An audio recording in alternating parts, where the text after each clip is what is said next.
Different scenery, different setup today. I'll be in my studio today. But I want to talk about Beterbiev Bivol. Beterbiev Bivol 2. Let's talk about it.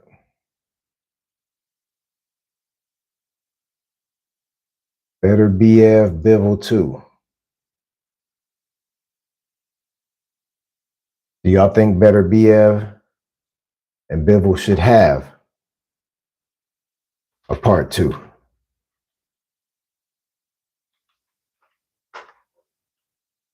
Let's talk about it. Let's talk about it.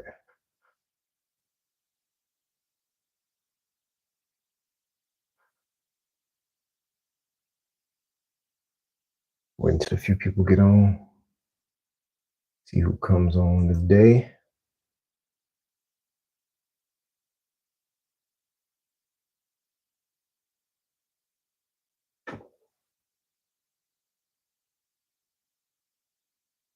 Try not to catch my microphone.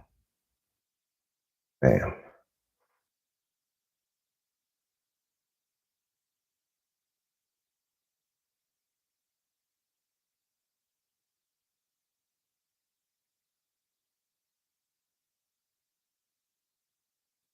Nobody comes on, I'll turn this into a video, a YouTube video, and I'll give my input on what I think is going on or what I think should happen.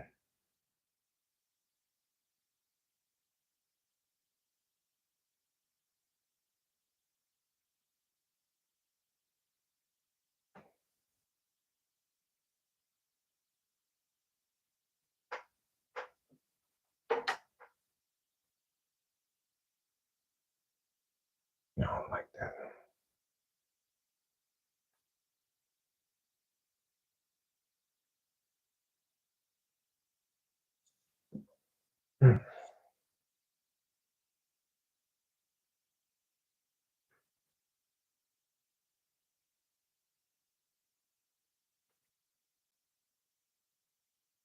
There we go. What up, y'all? What up? What up? Let me know how the audio's doing. Want to talk about Beterbiev Bivol 2. What up? What up, Alaska? What up, Pat? What's up, Cal? What's going on? I take it y'all are some boxing fans or y'all watch some boxing. I'm good. How are y'all? David Goggins, stay hard. Already. Listen. Did y'all watch the Beterbiev Bivol fight? Are y'all boxing fans?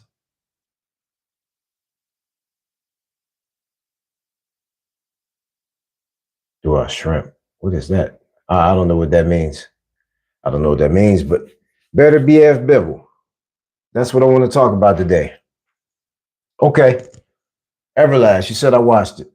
All right, so I want to know you guys' opinion.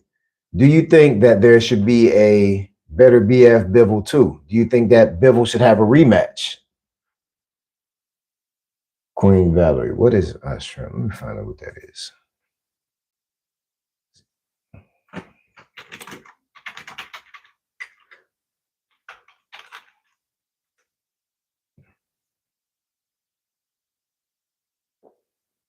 I'm good, Queen Valerie. I'm good. Beterbiev Bivol 2. Do y'all think? I appreciate it. Thank you for the subscription. Do y'all think it should be a rematch between Beterbiev and Bivol? Yes, a rematch. I thought it was a draw. Okay. What do you think that Dmitry Bivol should do differently if they get a rematch? I personally don't think that Bivol has any tools. I don't think he has any tools to beat Beterbiev. When we're looking at Dmitry Bivol right now, his hands are injured as far as trying to actually block any shots that Arthur was throwing at him. Dmitry doesn't have any good head movement. So what kind of defensive strategy or offensive strategy do you think he could put on? Because one, he couldn't hurt Arthur. He couldn't hurt Arthur at all. So anytime Bivol tried to get a flood off with his hands, the moment Arthur cut through and found out when he found out that he could cut through, and Dimitri backed up on that foot and ran out of there, he had nothing else to be concerned about. But yeah, Beterbiev is a machine, like, and he's strong, like, and also keep in mind, people, you don't have to be big and muscular to be strong. However, Arthur Beterbiev is strong, super, super strong, strong as hell.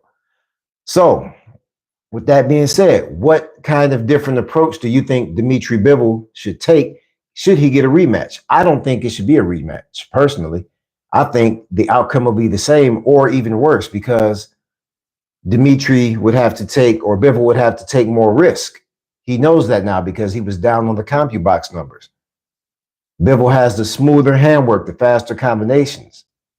But the moment Arthur cut through those combinations, Bivol backed off and got on that bicycle. And because he doesn't have any head movement, it caused him to run around and circle around that ring.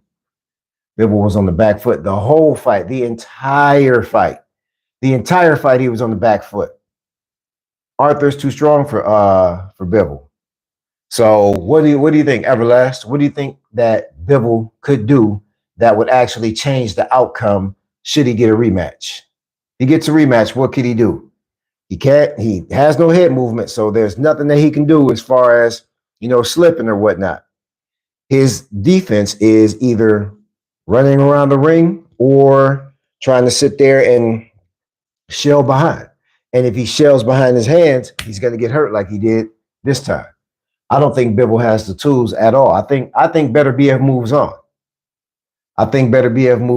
I've heard opponents' names being dropped like David Benavidez. I heard David Benavidez's name come up, and I heard Canelo come up. I don't think Bivol can do anything against him in a rematch. Bivol doesn't have anything. Like, he can't go out there and learn how to slip or anything, and he can't turn Arthur Beterbiev. He's too strong. So how do you think he would fare? Beterbiev himself. How do you think that he'd fare against a David Benavidez or Canelo Alvarez? There should not be a rematch. Absolutely not, Joel. Absolutely not. No rematch. Move on. Especially with Arthur being 39. Go ahead and achieve whatever it is you want to achieve, which was the undisputed title. But Benavidez's name has come up. David Benavidez. I actually beat him. You're a joker, bro. So, hey, the trolling on these lives are funny to me, man. I can't lie. That's hilarious. I don't think Canelo could beat Beterbiev. Me neither. The fact that I think Canelo's been a little bit more petty with that approach, because he lost that fight to Bivol and they couldn't find out how to get a rematch between those two, between Canelo and Bivol. So after Bivol lost to Beterbiev, I think Canelo is going to try to prove a point and go out there and, mess with Beterbiev to kind of outshine Bivol, and it's not going to work. Canelo didn't have what it took to press forward against Bivol. So I don't know what in the hell he think he's going to do when it comes to Beterbiev. That might be one time where Canelo actually takes a knee. That dude Beterbiev is too strong, man. There's nothing that Canelo can do. He was already on the back foot when it came to Bivol. What do you think he's going to be when it comes to Beterbiev? And Canelo has very good head movement. Very good. We already know Canelo's a countering demon. However, countering that man right there is something else. Would have loved to see Beterbiev versus Andre Ward if he was still fighting. That would have been a beautiful fight. That would have been a good fight. That would have been a good test for Ward too. A real good test for Ward, man. Beterbiev and Ward. Yeah. Who do you think would have got that one? With Beterbiev and Ward? Ah, man, I never thought about that. What about Benavidez? Since his name is coming up, Benavidez wants the undisputed title. He couldn't line things up with Canelo. What do you think as far as Benavidez? Benavidez Ward, that would have been cool too. It could have been a lot of cool fights at that time. Andre Ward would have had to pull something out of his hat right there, though, because I tell a lot of fighters now, even the fighters I train right now, like punching power is one of those things. Beterbiev lost 2 times to Usyk. What about him? What about him? Yeah, he lost two times to Usyk in the amateurs. That's heavyweight. This is light heavyweight. You're 2 divisions down. So you're a Bivol, whoever Bivol is. Are you suggesting that Beterbiev move up to heavyweight to fight Usyk? There's still another division that he needs to conquer there, which is cruiserweight. So you've got light heavyweight, cruiserweight, and then heavyweight.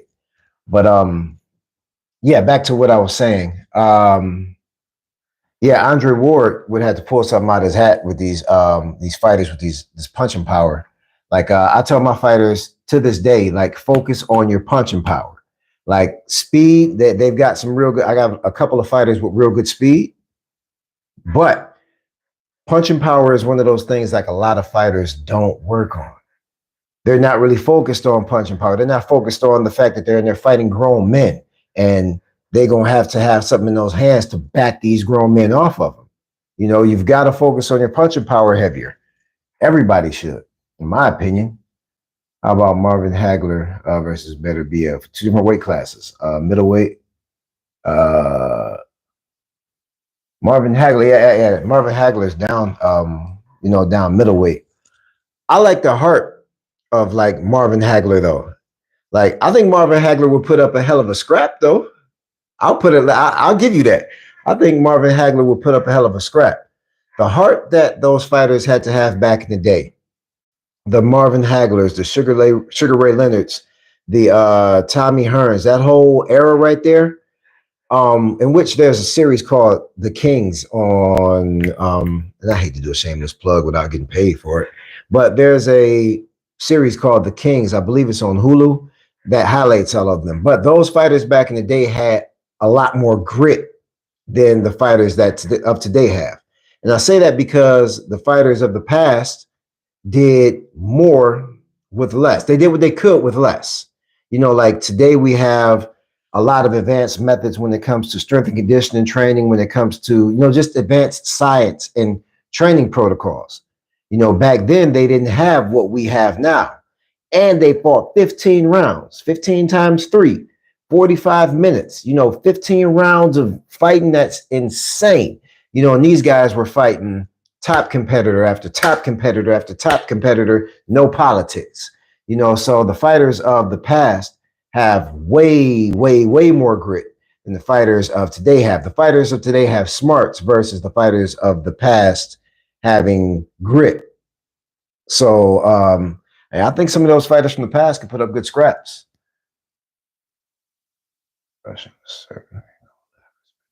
Yeah, Kovalev, like a prime Kovalev and Beterbiev. That would have been tough.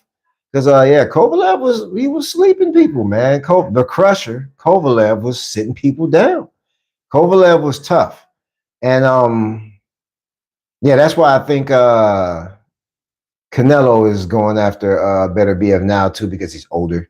He caught Kovalev when he was older. And I'm not trying to discredit his win, but I'm just gonna call it what it is.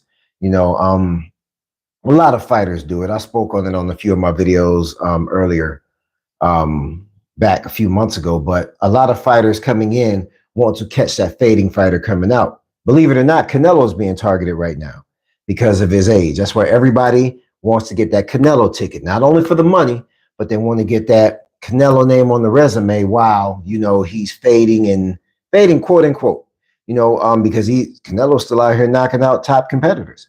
But fading, quote unquote, and they're trying to get that marquee name on their resume so they can be the new cash cow.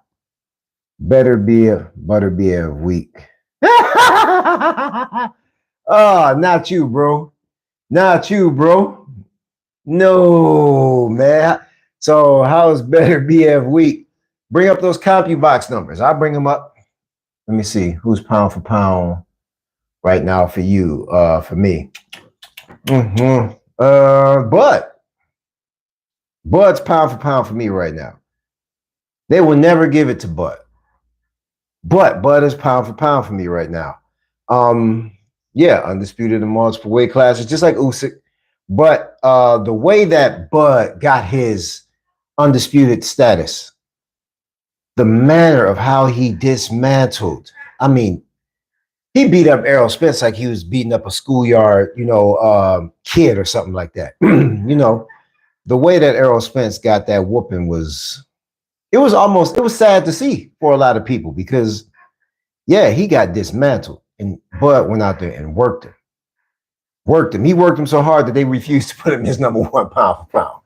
Kovalev was over the hill when Canelo beat him, similar to when Roy Jones beat James. Yeah, it's the game. It's the game. Like the business of boxing is really ruining the integrity of boxing. When it comes to that, everybody wants to get that fading fight. Remember, they targeted Manny Pacquiao. Everybody wanted Manny Pacquiao. It backfired on Keith Thurman. Everybody wants that fading, aging fighter on their resume.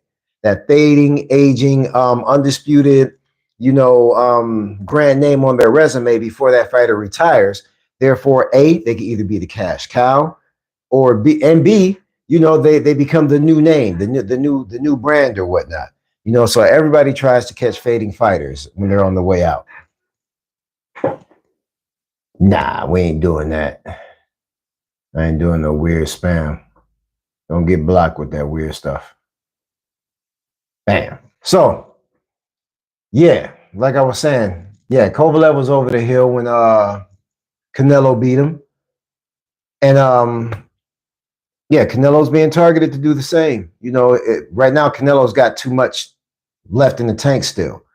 I don't know what's going on with Canelo and Benavidez. I think Benavidez is too big. Mike Tyson, but oh my God.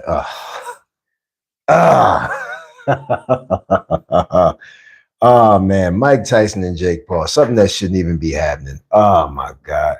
I hope somebody, you know what? You said who is gonna win? I hope nobody. I hope somebody pulls the plug on that. I don't even know how I got sanctioned. Once again, the business of boxing is ruining the integrity of boxing. By your logic, Floyd was over the hill when he beat up Cinnamon. He tried. So let me see. How old was Floyd when he fought Canelo? Let's look that up. That's an interesting tape. Let me see what that is. I like that. Let me see. Mayweather, Canelo. I like bringing up these stats while y'all talk. Mayweather, Canelo.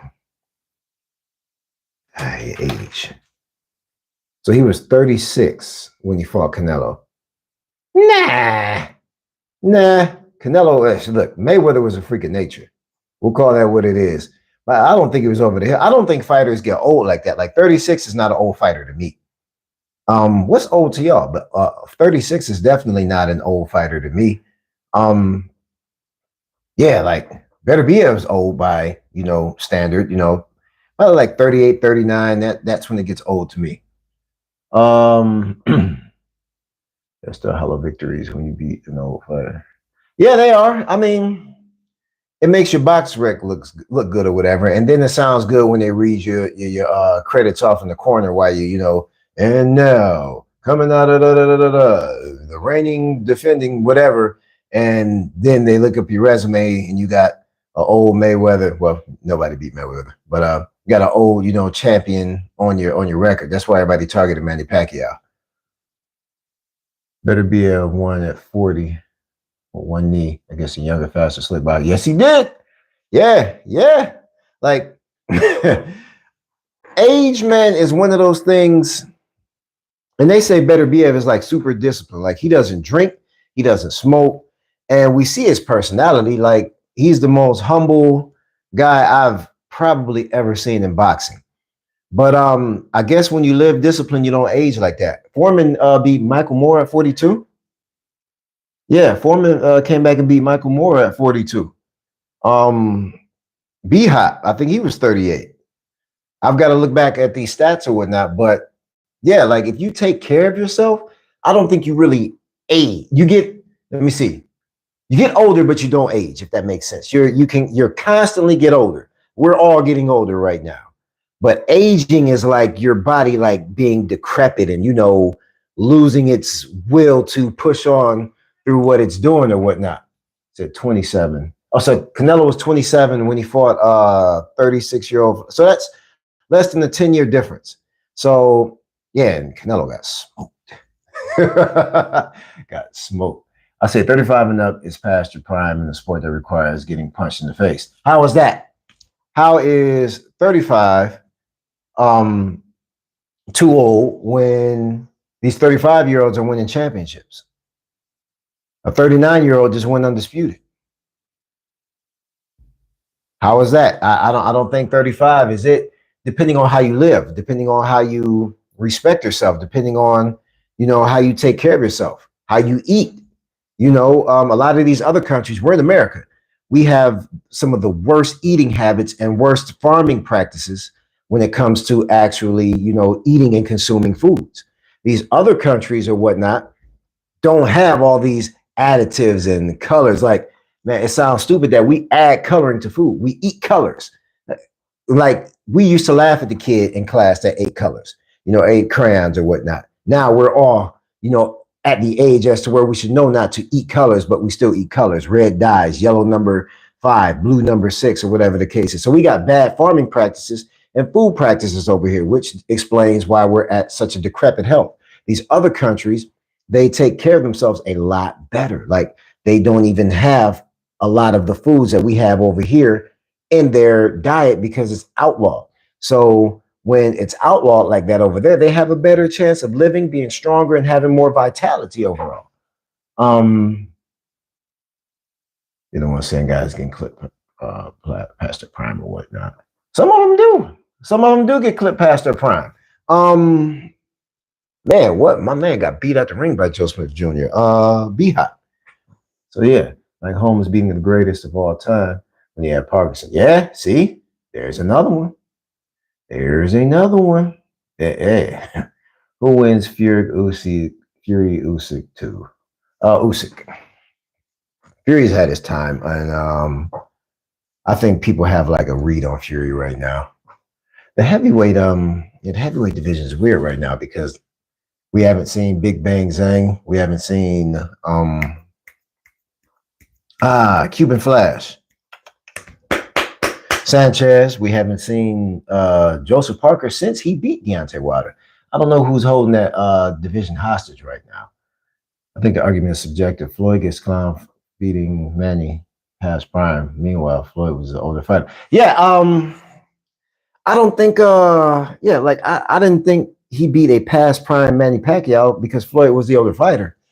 I guess it just really depends on the fighter, man. I'm no longer going to say that age makes you past your prime, since, you're making valid points, Willie Lee. You're making valid points. Age doesn't put you past your prime anymore. It's how you take care of yourself. It's your skills, I guess it's an individual basis as far as what past your prime means. Benavidez or Morrell, who has more chances to beat Beterbiev? Neither. I think Morrell gets knocked out faster than Benavidez would. Benavidez has very fast hands, not a lot of knockout power, and he floods you with shots.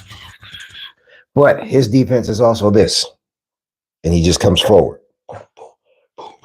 So eventually he's going to come forward into something that gets him select. Deontay Wilder is finished. I agree. And I hated seeing him go out like that. Yeah, that was tough to see. That was a tough trilogy too. But the way he went out, it was tough to see, man. Like, yeah, Deontay Wilder is that era, in my opinion, of heavyweights is done. The Joshua, the Wilder, the Fury, not Fury, Fury. I think that era is over with. I think after Usyk goes up here and, defeats Tyson Fury again and goes back down to cruiserweight, he eventually retires or whatnot. But these new breeds are coming up. You've got Martin Bacoli. Now, heavy-handed Martin Bacoli. He's coming through the ranks. You've got these younger heavyweights coming up. Jayo Pataya, you've got these younger guys coming up. I think that era is over with. I don't know why Arthur never went. the kill when he had Bivol lifeless. He never jumped on him with. Yeah, you know what? That's also it's also weird too. Like I think the only reason he didn't knock Bivol out, and if you heard Arthur's post interview, he said I wasn't happy with the result, and I personally think it's because he didn't get the knockout. You know, he wanted to maintain and retain his 100% knockout ratio. But with Bivol being on that bicycle like he was, you know, circling around the ring and running and wait, like we got to call it what it was, man. Bivol was running. He was out of there. I think Bivol saved himself. Arthur wanted him to sit still longer to, you know, to sleep him or whatnot, you know. But yeah, I was really looking for Bivol to get knocked out. He did give him too much time to recover. The post-Klitschko era, is at an end. So now it's the post. Let me see, man, because neither one of the guys, man, from this heavyweight division, because the business of boxing is so corrupt. None of the guys that we ever wanted to see like get undisputed in heavyweight got it. Fury didn't get it, Joshua didn't get it, and Wilder didn't get it. So now this is like it's about to be the post Usyk era because Usyk was the only one who came through and got undisputed. He got the title, you know, and the IBF stripped him that Monday. The IBF is so full of crap. They did the same thing to Bud. But anyway, yeah, this is like the Usyk era when it comes to boxing, you know, with heavyweight boxing, I should say. Because none of the guys that we wanted to see, they either never fought each other. We finally got, you know, Fury Wilder, but we never got an undisputed champion in the heavyweight ranks until Usyk came in. The smaller guy, you know, Usyk came in there and had to, you know, lock up the division. It's crazy. Beterbiev versus Canelo. If you move to 168, who wins? I still say Canelo. Arthur said Bill was better than him and everything. I think he knows he lost, and I'm worried if he's gonna. Yeah, right. So, nah.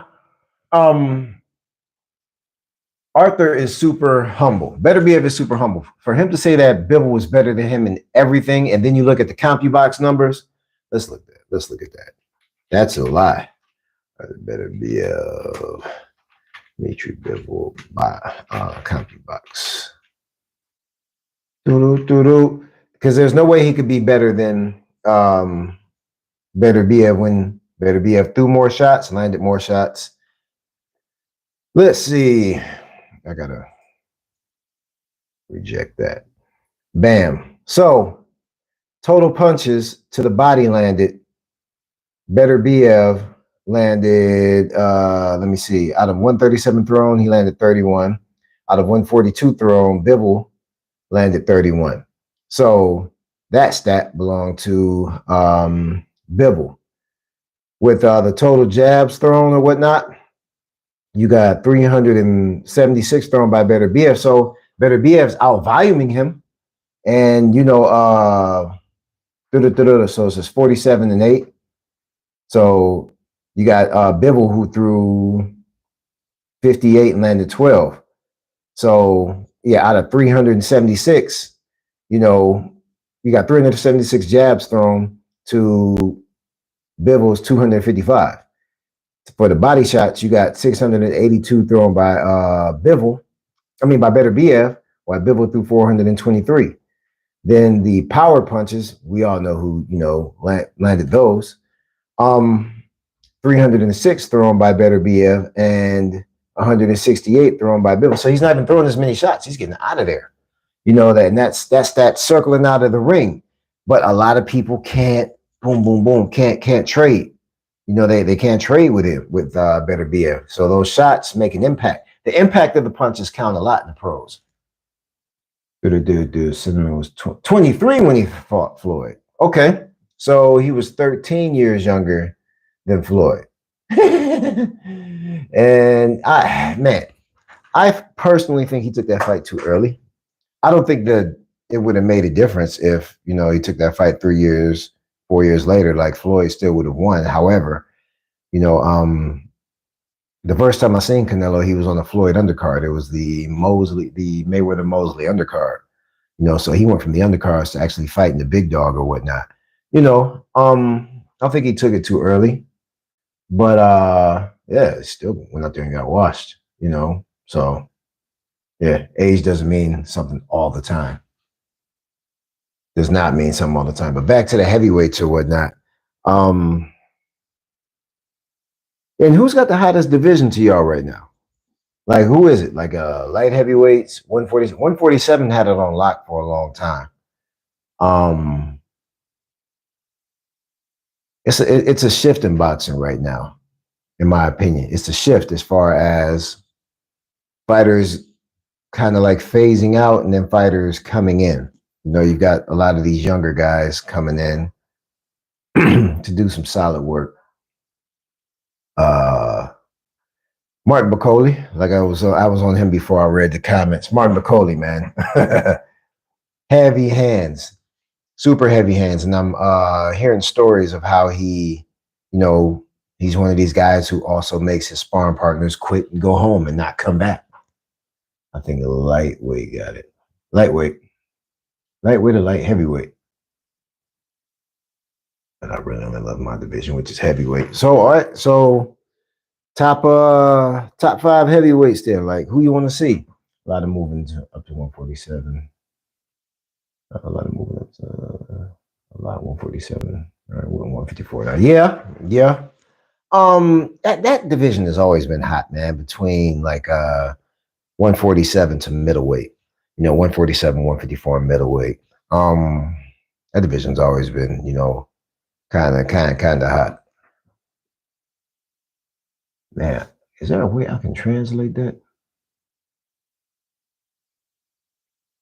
I could not translate that comment, but I bet you it's a good comment too. I bet you it's a good comment.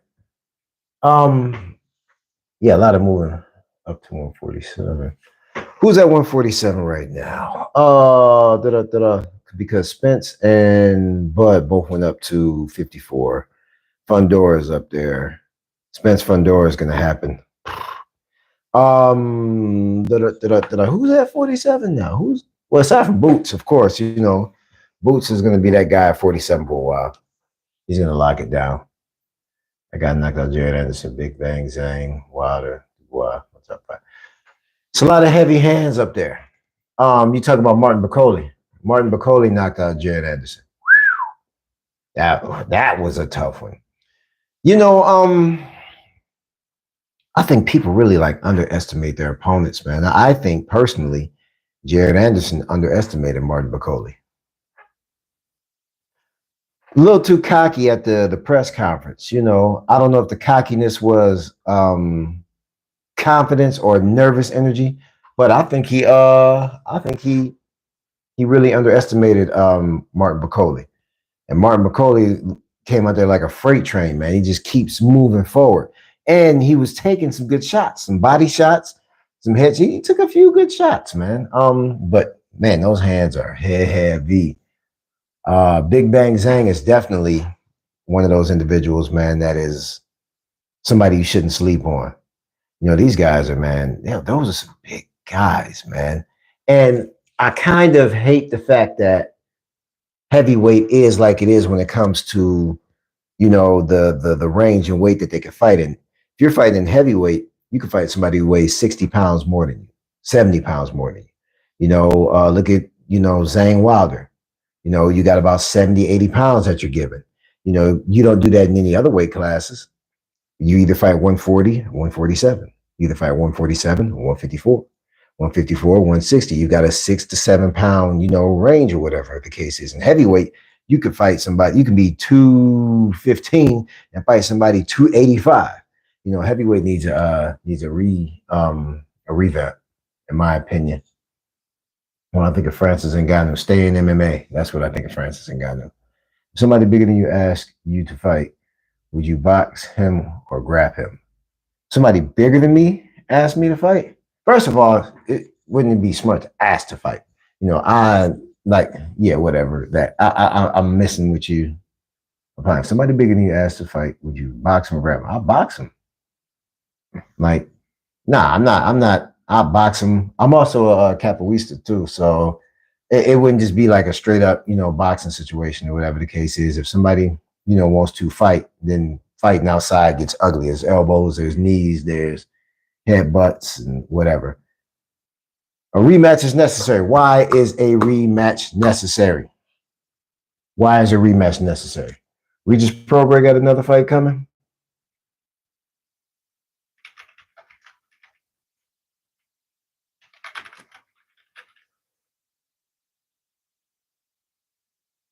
Jack Catterall. Oh, yeah, that is coming up. Oh, that's next week. Who do you have? Who'd you say? Yeah, Jack Catterall. Yeah. Jack Catterall. Yeah, Jack Catterall is tough, man. Yeah. Okay, yeah, I forgot that was that Catterall got injured. Yeah, man. I like Jack Catterall. What do y'all think about the fights happening in Saudi? I heard somebody, or I read a post where somebody was like, hey, I hate that the fights are in Saudi or whatever the case is. I love that the fights are in Saudi because we're getting the fights that we never got or whatnot. I got Jack Catterall on that fight. It's another one that just got announced that man, I'm trying to think. I'm drawing a blank, man. I'm all over the place with boxing. What do y'all think about the 135 champions not fighting each other? You know, you got Brian Norman, you got Tank, you got Loma and Usyk's. Why am I sitting here guessing? Doom. I don't like the way that, none of the 135 champs, Shakur, of course, none of the 135 champs are, unifying nor, going for undisputed in that division. It's weird to me. That was his name, Dennis Berinchik. So Dennis Berinchik was also slept on as well too. So you got 4 champs at 135. You got Dennis Berinchik, Vasily Lomachenko, and those two, they were Olympic teammates. Gervonta Davis and Shakur Stevenson. Gervonta Davis is fighting Lamont Roach. Fair fight, for right now. Lamont Roach is, in my opinion, a worthy competitor. However, it's time to start locking up the division. See, I don't understand why they're not going after Dennis Berinchik. And I'll say this. Tim also coming back Saturday after that controversial loss from the Yep. Tim Zoo is it's some good boxing going on out here, man. People say boxing is dead. Ha ha ha ha. Yeah, right. But I don't understand why none of the 135 champions are like really trying to unify. Especially with Loma. I heard he's rumoring retirement. Why is nobody going after Dennis Berinchik? If I looked at all of these championship belts at 135, WBO, Dennis Berinchik, IBF, Vasily Lomachenko, WBA, Gervonta Davis, WBC, Shakur Stevenson. Out of those 4, the weakest link would appear to be Dennis Berinchik. However, you can't underestimate your opponent because remember, Dennis Berinchik took out Emmanuel Navarrete. And Navarrete, that Top Rank had him favored. Navarrete was A-side. He was the headline of the card. And Dennis Berinchik went out there and did that that good angling that Vasily and Usyk do. Vasily, Usyk, and Berinchik, they were all Olympic teammates. So they derailed Navarrete. That Ukrainian style, I guess the Ukrainians, if we're coining styles, I'm going to say that the Ukrainians create the best angles because the way that Dennis Berinchik dismantled Emmanuel Navarrete was by creating those angles, the same angles that Lomachenko used and the same angles that Usyk used. So I'm going to coin that. I'm going to say that the Ukrainians create the best angles. Crawford can beat Canelo speed wise. I don't know how Bud's power, moves up. So speed wise, yeah. The main thing that concerns me about Canelo Crawford is the power of Canelo. and the fact that Canelo will sit right there and disappear in front of you. You know, I don't know how Bud will respond to those shots because Canelo has fought some bigger guys. You know, we seen how Bud was fighting at 54 because yeah, um, he was getting some quality shots thrown at him.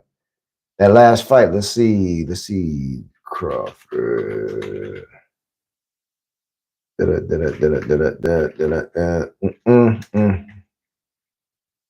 like this. I like this right here. This it's good live talk. I got some good there's some good people on this live. I like it, man. I like you guys' input.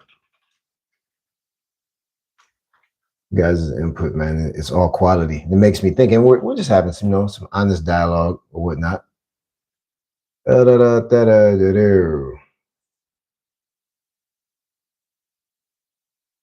Verifying you're a human. This may take a few seconds. Come on, man. BoxRec does that now. Stop it.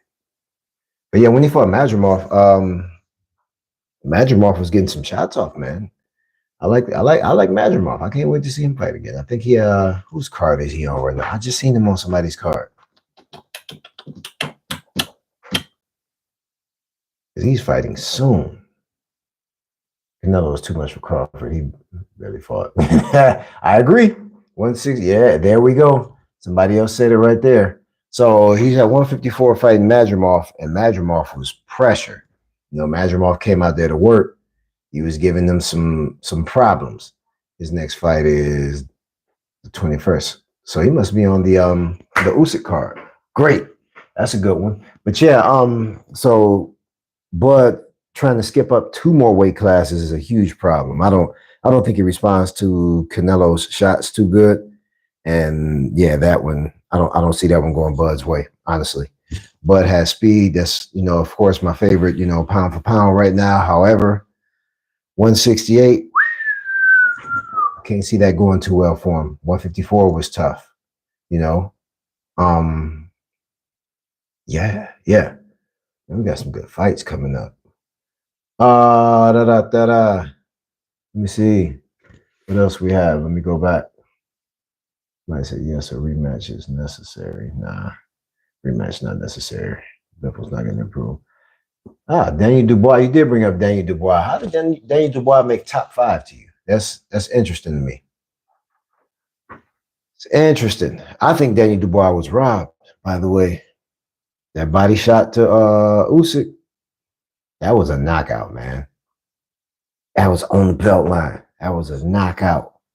He knocked Usyk out and got robbed there. So should it have been Daniel Dubois versus Fury for Undisputed?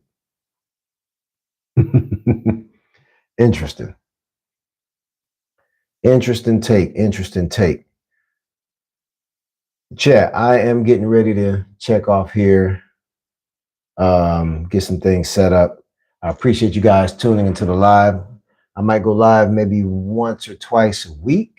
And yeah, I appreciate you guys' input. This was some good conversation. And yeah, I'm out. Like, comment, subscribe, share. Hit me up. Let me know what you might want to discuss next time. I appreciate that, Willie Lee. Thanks, Willie Lee. Thanks, Rob23K. Thanks, Bivol. Thank you to, let me scroll back up to my man's name because we had a real good Everlast. There we go. Everlast was in that thing too. So yeah, thank y'all for tuning in, and I will see you all next time.